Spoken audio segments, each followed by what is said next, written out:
Hey, I'm Dr. Ariana Demers. I'm an orthopedic sports medicine surgeon, and I have successfully integrated orthobiologics into my busy practice so that I can provide a continuum of care and treat patients who are in the gap. The gap is this gray area in orthopedics where standard conservative treatments have not been effective, but surgery may not be warranted. And we usually tell our patients, come back when it's worse. What? These are your patients coming to you for help. Orthobiologics is that solution that can fill the gap and help you treat your patients who are in your office looking to you for help. Orthobiologics can also be an excellent treatment for frustrating problems without good surgical outcomes. This podcast will help you create the orthobiologics business that will make you love your job again. We will focus on the value of orthobiologics, patient selection, how to talk to your patients about money, office setup, and other logistics. If this is something you've always wanted but don't know where to start, join me in the Business of Orthobiologics podcast.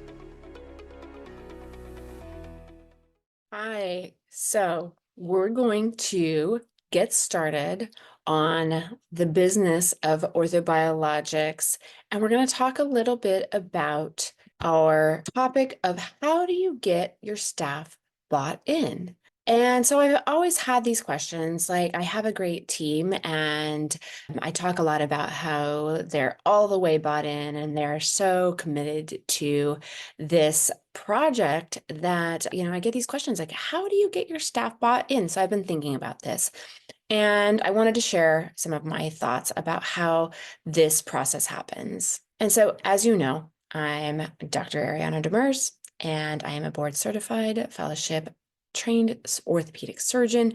I also am current president of IOF, and I am an educator and a trainer. And I have successfully integrated my orthobiologics practice in a rural environment and mostly cash practice at this point. So I wanted to share my experience. So you have to consider your why. Why did you move your practice to regen? Why did you move your practice to a cash-based practice? And then realize that everybody wants the same thing. Everybody wants that why. So everybody wants in their job, they want respect, appreciation, autonomy, freedom, joy, excitement. They want to be able to come to work and be like, man, I really made a difference. Man, we're doing a really good thing. You want to be bigger than yourself and really be part of something really big where you're making huge changes in people's lives. So your job as the leader is to create the vision and the confidence and convey that vision and convey not only your confidence, but your employees' confidence. So I'm going to urge you to consider to manage differently. I want you to empower your employees to be the subject matter experts, to push them to perform at the top of their scope, and coach up or cut bait and decide that it's not the right fit. And oh, by the way, nobody likes to suck. Nobody. You don't like to, your employees don't like to. Like everyone wants to come and do a really amazing job. And so if they're not, we have to figure out why. So I really have on my team, I have people who really just want to come to work. They want to do a good job, but they don't want to be the expert, and they're willing to take maybe some more menial tasks, scanning the files or, making the phone calls or confirmation phone calls, cleaning the bathroom, emptying the trash, those kinds of things, because they don't want to do a little bit more. The next kind of category of employee is subject matter expert. That means when they come to work, they are the expert. Maybe the filing system, Sally is the expert at how the filing system works, where you find things, where you put things, and the whole strategy behind it. And she's a subject matter expert. My nurse is the subject matter expert on all things nursing. And oh, by the way, when I tell them push to the top of your scope, she's not actually a nurse. She's a medical assistant who is performing at the very top of her scope as my nurse. And so that really empowers her to be the subject matter expert of all things nursing, all things patient care. Anything that comes through the phones that is patient care is directed to her, and she is in charge of that. And then we have the opportunity to look for low performing or people that are not performing to the level that you would think they could be performing to. And so this is your job to identify what's happening, why is this happening, and then coach them up and give them opportunities to succeed at their job. And if they are clear what their opportunities are, if you're clear what their skill set is and their what's driving them, and it still isn't working, then it's not going to work. And be very clear that it's not a them problem, it's a not a us problem. Just like we don't marry everyone that we date, there's got to be a right fit. And so ultimately, we want to make sure that it's the right fit from a culture standpoint, from what I'm asking them to do standpoint. And if it's not going to fit, it's not going to fit. And we very kindly and, with great empathy and compassion say, hey, seems like this is not a right fit. Either I haven't asked you to do the right tasks, or I haven't put you in the right job, or that, my managerial style is not proper for your desires. It is very clear in my business that my managerial style does not jive with everybody. I'm a very laissez-faire manager, and I am really good at vision and guidance and dreaming up these big harebrained schemes on how we are going to succeed at changing people's lives. I am not an expert at the nitty-gritty. And so I empower my employees to take the big picture, say, I need you to get this task or this goal completed. Now, do I walk them through that? I don't. And so if you are an employee that needs me to walk you through every step of the way and hold your hand every step of the way, then you're probably not the right employee for me. That's okay. You probably would be better with an employer that is much more top down, much more detail oriented, and wants you to just execute each detail in the whole grand scheme. So please understand that there's somebody for everybody, right? Just because they're not right for you doesn't mean they're not going to be an amazing fit for somebody else in a different business. So empower your employees to be the subject matter experts and to perform at the very top of their scope. Help them trust themselves and allow them the time and space to succeed. If they come to you with a problem and you solve that problem for them, you have not demonstrated that you trust them to solve the problem themselves. You have not demonstrated that you want them to take the time and space to succeed in solving the problem. So make sure that you give them the opportunity to work out that problem solving skill and a problem solving way of approaching your business. And then when those problems get solved, it's not on you. You didn't solve it, they did it. Give them the kudos and help them trust themselves that they are making the right decision. And then they will continue to trust themselves to make the right decision in your absence. So I get a lot of questions about compensation packages and gosh, I'd love to pay you, but I can't. I'd love to pay, I'd love to hire her, but she's outside my price point. And so what we've done in our office is found alternative ways to pay them without money. And so you really do have to consider their values. You can pay in time, you can pay in flexibility, you can have alternative considerations to address pain points as to the deep why they work, right? And so, if you give them a price point or a salary and that doesn't seem to be helping, or they're seeming like they can't take the job, or they're disappointed and they were hoping for promotion. Maybe a better question to ask is, what would that allow you to do if you had a different price point, if you had a different pay raise? What does that get you? What does that allow you to do? Oh, well, it allows me to, pay a car payment.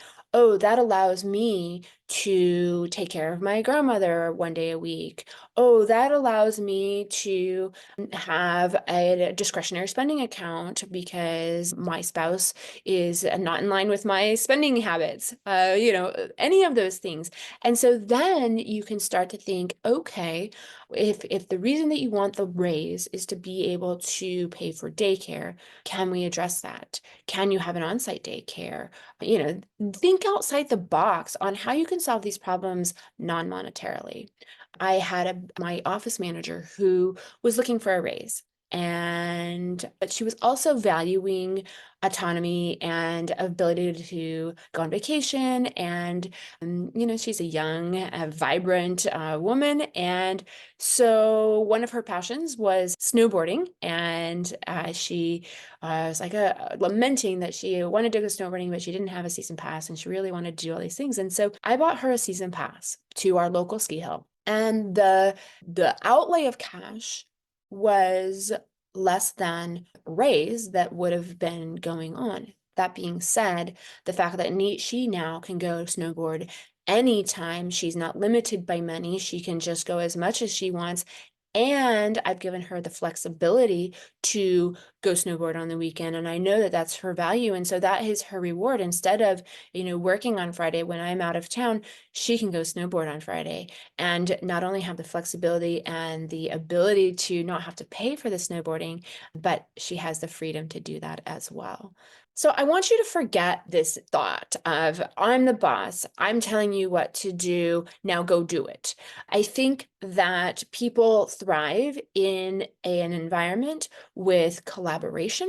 And I do think that when they know the why behind the business, it is really helpful and they really can get behind the mission. And so if you can be transparent in your business, in the money and your personal life, and like what's going on, kind of a whole you approach, and collaborate with your employees. And, I have no idea how they get the sale done, or how they do run this schedule to make it seamless for me every day.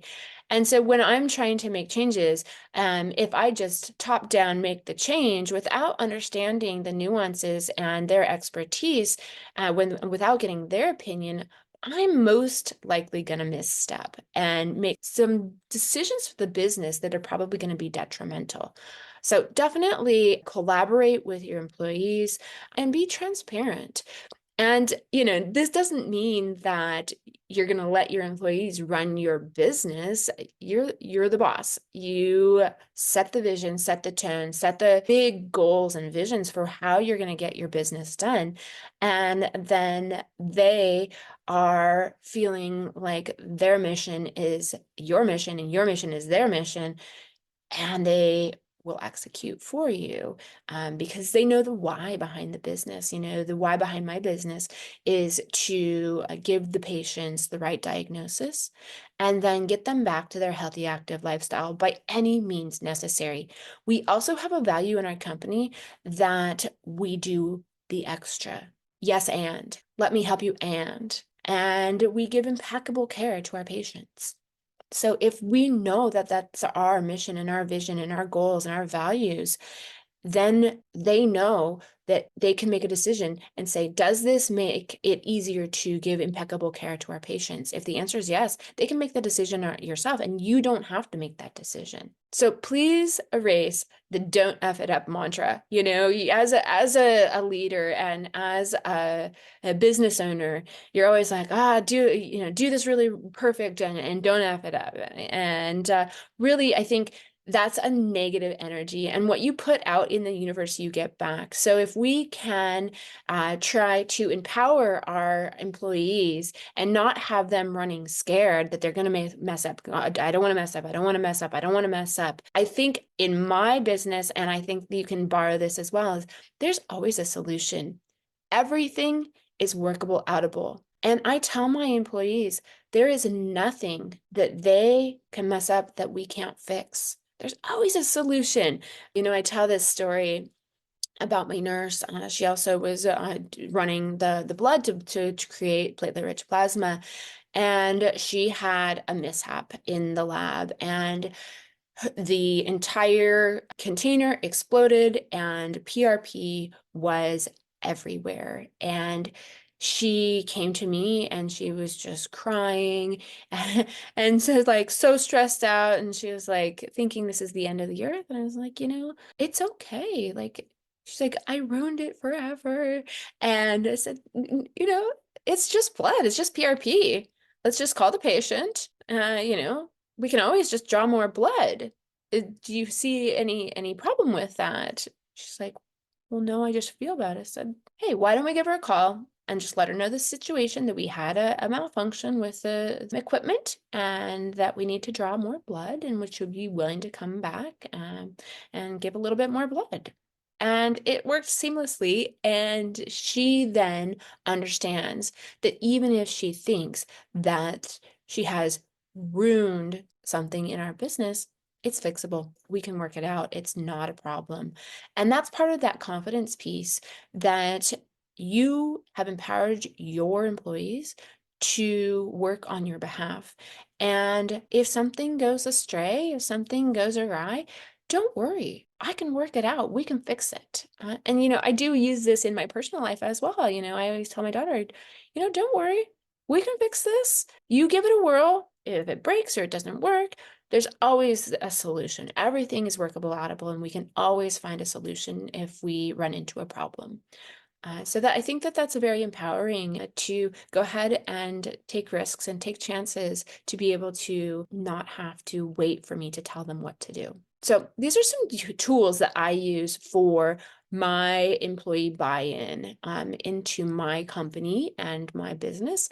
So I do think it's really critical to have clear culture and values. What do you value? What do you stand for? What are your non-negotiables in your business? One of ours is a family first.